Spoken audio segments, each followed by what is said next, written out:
So today we have already completed with radiation. Okay, you have understood the how heat transfer takes place by radiation. We have discussed about the various things like view factor and other things. So today we'll start a new topic, that is heat exchangers. Okay, so this will be of 17th class. Okay, so the new topic module is heat exchangers. Now many of you have already heard about this heat exchangers. So now we'll see that what are these heat exchangers. Okay, so as you can see over here, that these heat exchangers are devices that facilitate the exchange of heat between two fluids that are at different temperatures.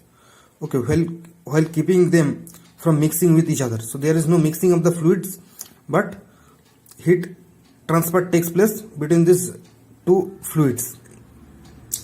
Okay, now in heat exchangers, that heat transfer takes place by both conduction and convection. Okay, convection is a means by heat transfer takes place in fluids.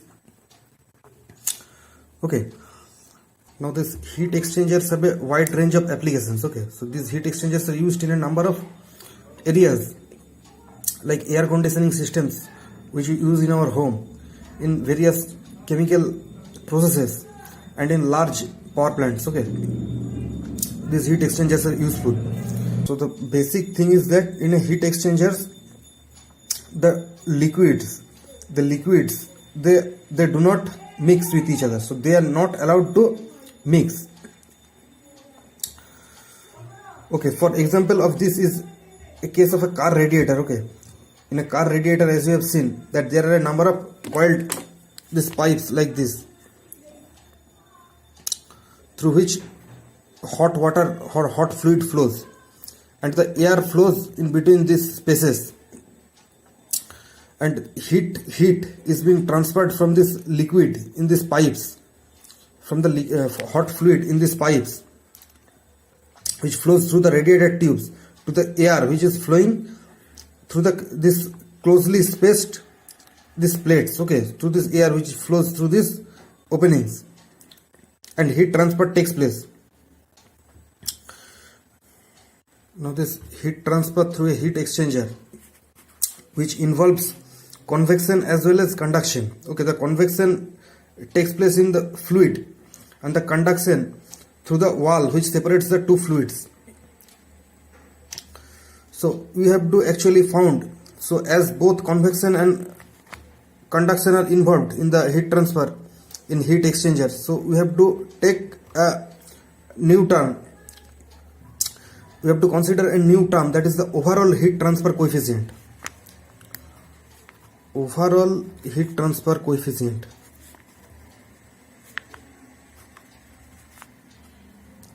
which is denoted by U. Okay, so this accounts for the contribution of the effects of both conduction and convection. Okay,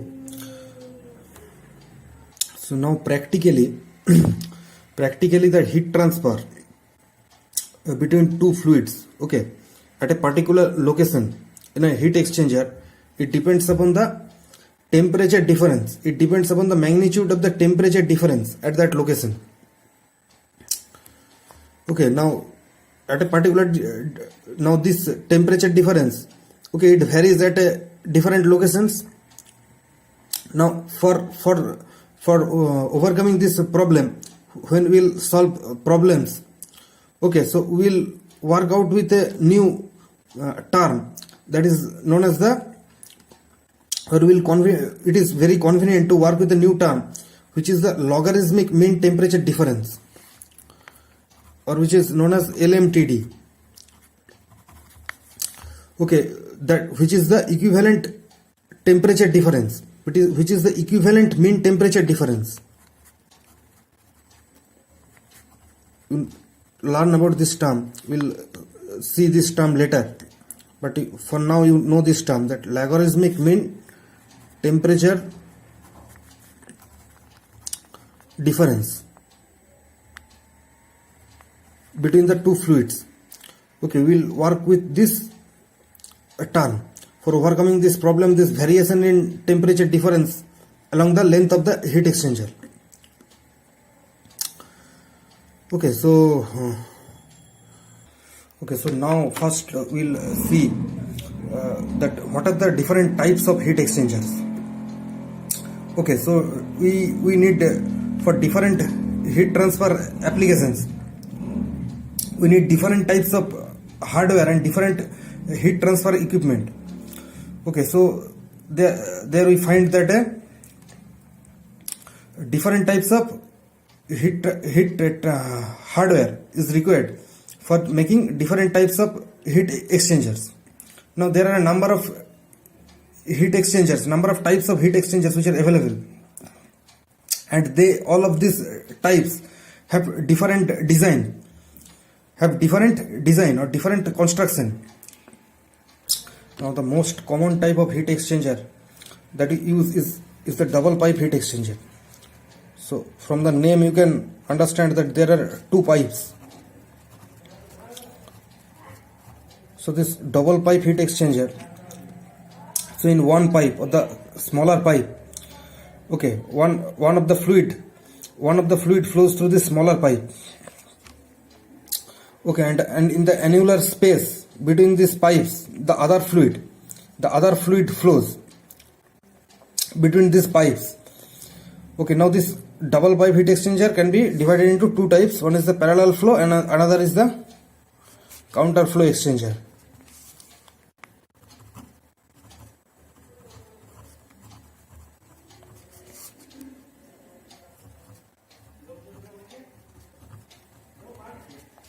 Other is the counter flow. So in the parallel flow, both the hot fluids and the cold fluids enter the heat exchanger at the same end and move in the same direction. So in parallel flow heat exchanger it will look like this. So they flow in the hot fluid. So this is T. The hot fluid flows and its temperature decreases as it moves along the length of the exchanger, and the cold fluid, it also, okay, so this, suppose this is the hot fluid, red color one is the hot fluid, and the cold fluid, it has lower temperature and its temperature increases as it moves through the length of the exchanger. So this is the hot fluid and this is the cold fluid, and they move in the same direction. Okay, so this type of exchanger, it will look like this. Suppose this is one pipe. So the hot fluid flows along this direction, and in the space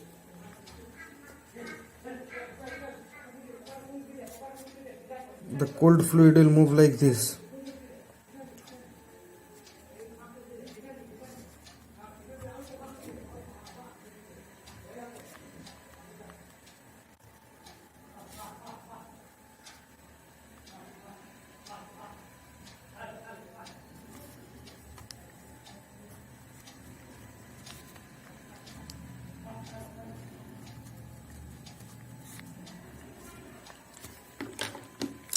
So this is the hot fluid, and in this cold fluid flow along the space surrounding this hot fluid, and this cold fluid moves and along these directions.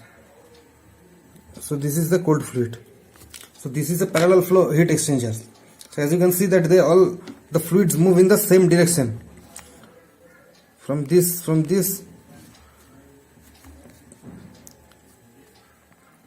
they move in the same direction.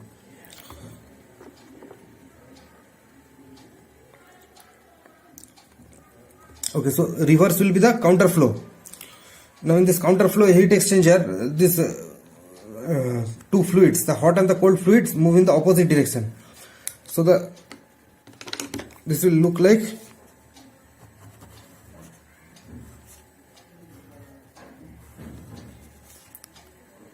so the hot fluid will move in this direction, its temperature will decrease. So this is T.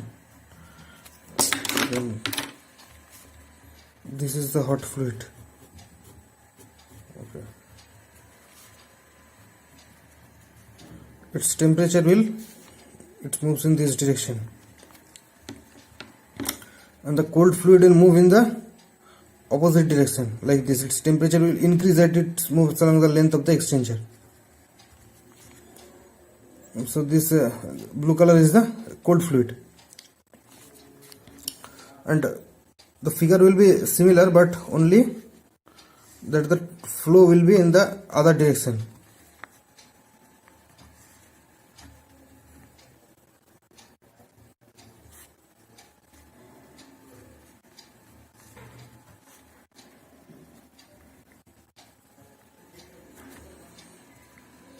So this is the hot fluid in, and hot fluid is moving out, and the cold fluid will move in inside in this direction. It will move in the opposite direction.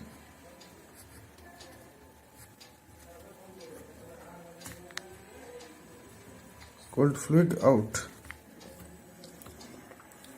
So these are the two types. This is the parallel flow and this is the counter flow. Now there is another type of heat exchanger. Okay, these are known as the compact heat exchangers. Now what are these compact heat exchangers?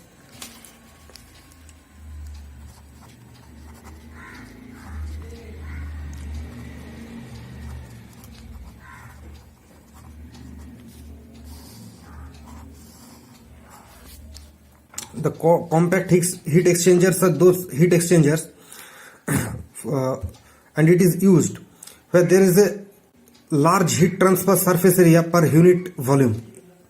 So this type of heat exchangers have a large surface area, heat transfer surface area per unit volume. So this type of exchangers are known as compact heat exchangers. So this type of exchangers are used where usually there are space constraints and where we require a large surface area per unit volume. Okay, so this large surface area per unit volume, it is also known as the area density. It is also known as area density, which is denoted by beta. Now those type of heat exchangers which have a value of beta which is greater than 700, so those type of exchangers can be said to be compact heat exchangers. Now where these heat exchangers are, compact heat exchangers are being used, these type of exchangers are widely used in automobile radiators, okay, where there is usually space constraint. And for automobile radiators we can see that the beta is usually around 1000, usually sometimes more than 1000 meter square per meter cube. Also in a turbine, in gas turbines, heat exchangers. So other examples are this gas turbine heat exchangers.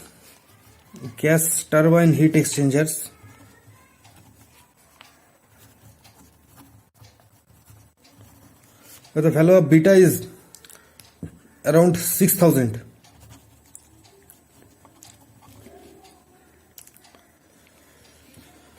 Also in another example is the Stirling engine, regenerator of a Stirling engine, where the value of beta is usually around 15,000. For human lungs,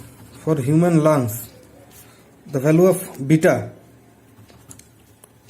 is around 20,000 meter square per meter cube. So usually the advantage of this compact heat exchanger is that it helps us to achieve a high heat transfer rates between two fluids.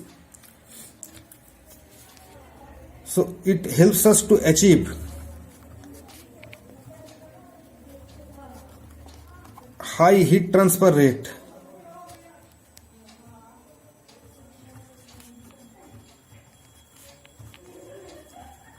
in a small volume.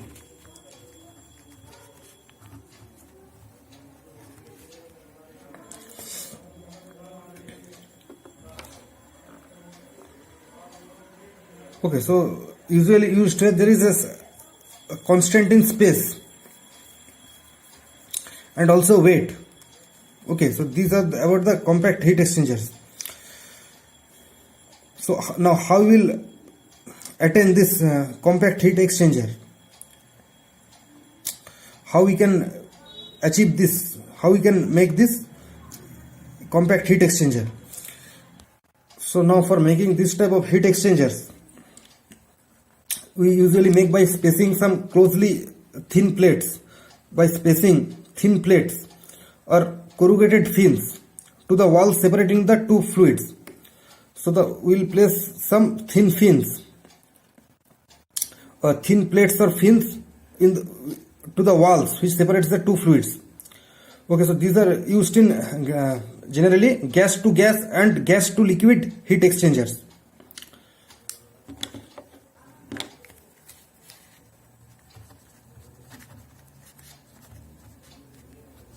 Gas to gas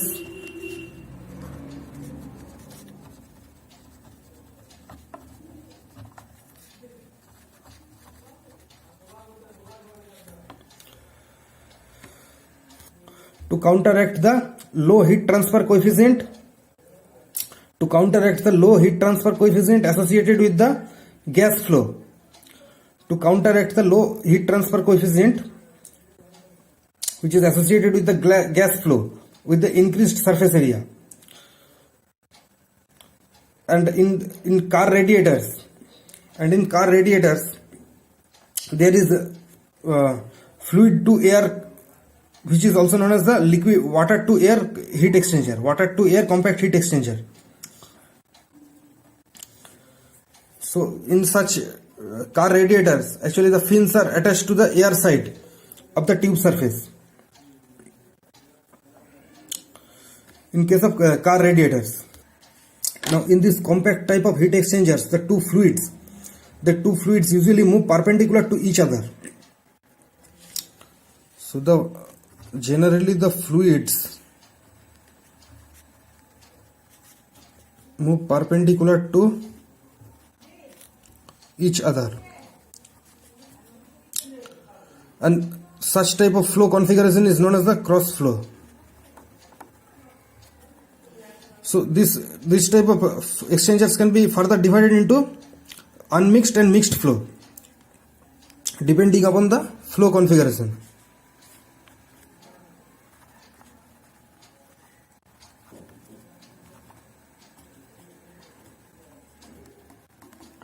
Unmixed and mixed flow depending upon the configuration. Now this cross flow exchangers, which is further classified into unmixed and mixed type. Okay, so in this unmixed type, the plate fins force the fluid to flow. The plate fins force the fluid to flow in a particular interfin spacing and prevent from moving in the transverse direction, that is parallel to the tubes. So see over here.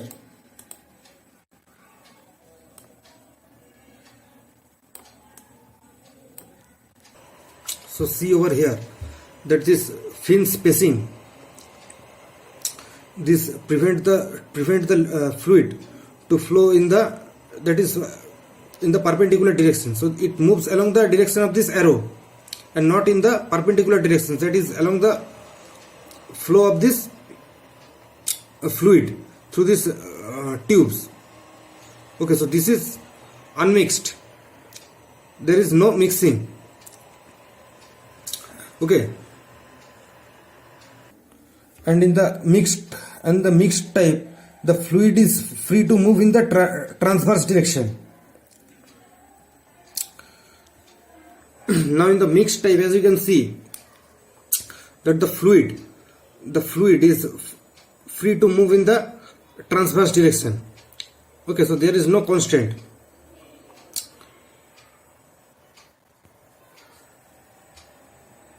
And the fluid is free to move in the transverse or the perpendicular direction. So now the most common type of heat exchangers that is being used in industries nowadays is the cell and tube heat exchangers.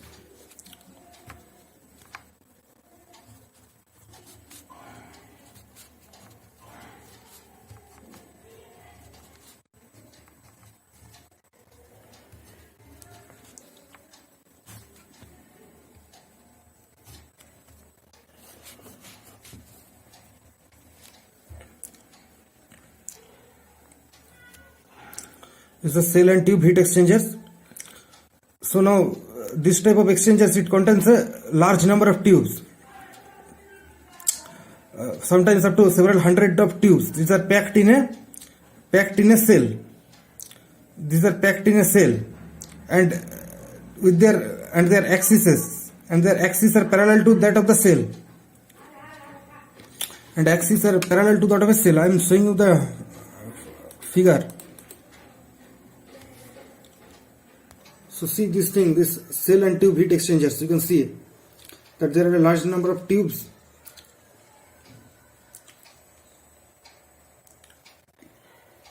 You can see these tubes over here. So this is the tube inlet. So the fluid enters and it flows through the tubes. There are a large number of tubes, okay, which are present within this cell. Now this heat transfer takes place as fluid flows inside these tubes, which I have shown you in the diagram, while the other fluid which flows outside the tubes, you have seen the spaces outside the tubes. So the other fluid flows outside those outside the space of the tubes. Okay, now there are another thing, that is the baffles. You have seen the baffles, which are commonly placed within the cell to force the cell side fluid to flow across the cell to enhance the heat transfer and maintain uniform spacing between the tubes.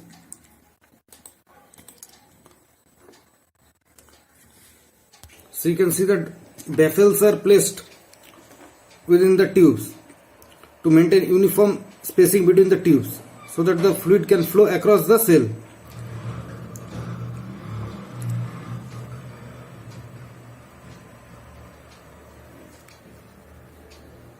Okay, so these are the baffles. So these baffles also help to enhance the heat transfer.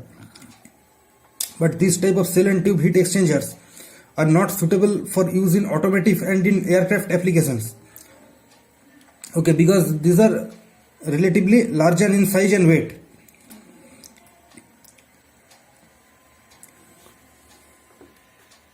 Now that these tubes in the cell and tube heat exchanger open to some large flow areas called headers. This these tubes open up into a space. This is known as the header. You can see this is front end header. So at this place of these headers, the tube fluid accumulates before entering the tubes and after leaving them.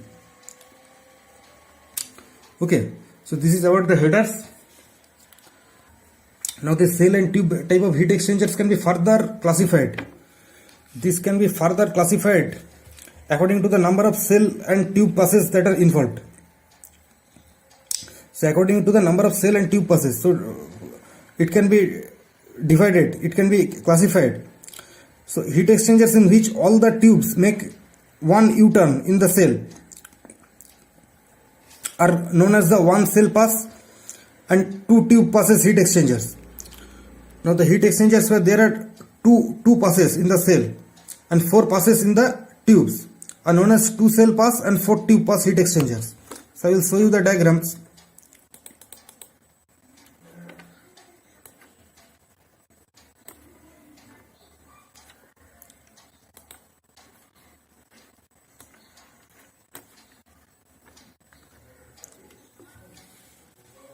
Now you can see that this type of heat exchanger, this is the one cell pass. One cell pass and there are two tube pass heat exchangers.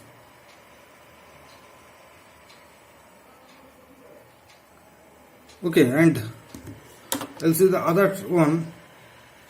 So this is the two cell pass and four tube pass heat exchangers.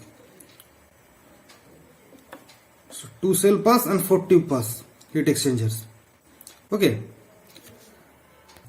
So this is about the cell and tube type of heat exchangers. Okay, we have discussed about this. Now there are other type of heat exchangers which we will discuss in the later classes. Okay, so this is all for today's class. So thank you. So we'll continue our discussion on types of heat exchangers in the next class.